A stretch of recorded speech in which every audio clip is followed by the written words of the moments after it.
كان نتعون النبع الماء. Je me souviens qu'à Gaza, il y avait toujours dans le ciel le son des avions d'observation, les drones israéliens qui filmaient la ville et qui faisaient un son permanent qui fait zzz.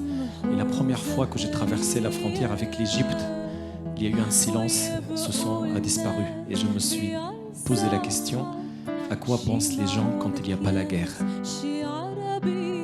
Officiellement, je suis née le 7 avril, mais c'est un peu l'anniversaire de la partie basse en Syrie. Et comme mon père était communiste, il ne voulait pas m'inscrire en même jour.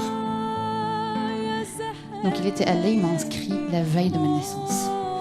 Là, c'est ma maman, c'est mon père, mes oncles, ma tante en bas. On n'a pas trop parlé de la guerre. Peut-être parce que mes parents ne voulaient pas que ça nous influence ou peut-être on n'a pas peur.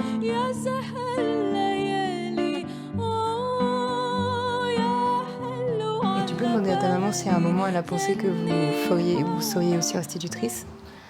بتقول لك شي مرة فكرت إنه لازم ندرس مثلك معلم نصير معلمين؟ Non, voilà. Si.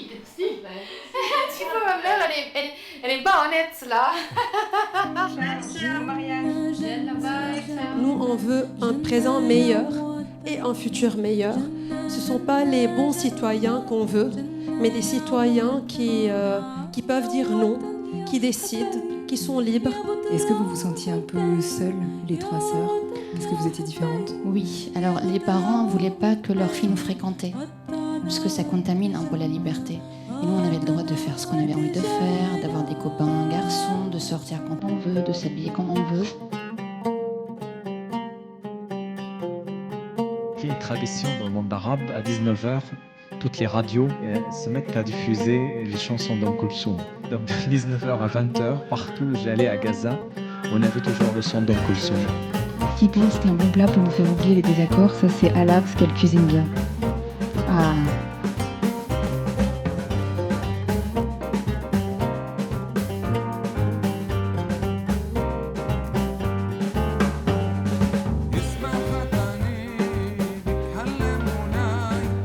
D'abord, quand on est arrivé à l'aéroport du Caire pour prendre l'avion était à 2h du matin, on est arrivé à 2h du matin. On ne savait pas qu'il fallait arriver à l'avance.